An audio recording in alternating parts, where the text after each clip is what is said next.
أعوذ بالله من الشيطان الرجيم.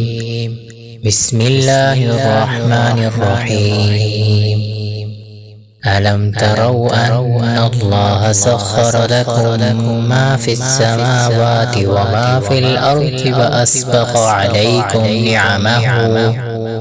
نعمه ظاهرة وباطنة ومن الناس من يجادل في الله بغير علم ولا هدى ولا كتاب منير.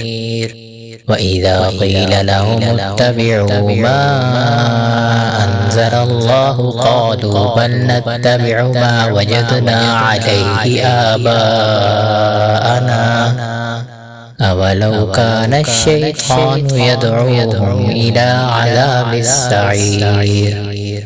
ومن يسلم وجهه إلى الله وهو محسن فقد استمسك بالعروة الوثقى وإلى الله عاقبة الأمور. ومن كفر فلا يحزنك كفره إلينا مرجعهم فننبئهم بما عملوا إن الله عليم بذات الصدور.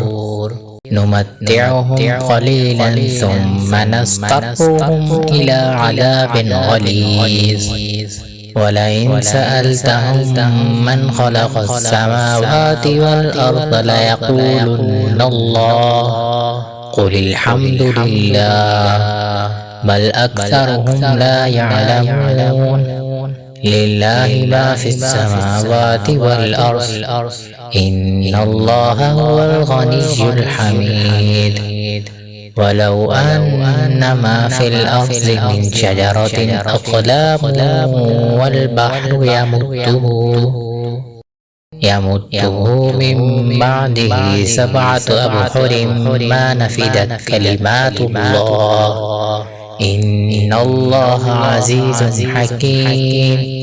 ما خلقكم ولا بعثكم إلا كنفس واحدة إن الله سميع بصير.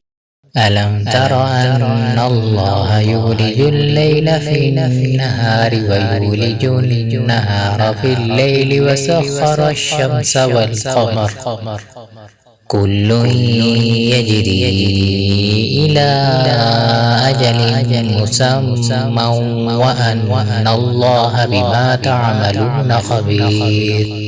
ذلك بأن الله هو الحق وأن ما يدعون من دونه الباطل وأن الله هو العلي الكبير.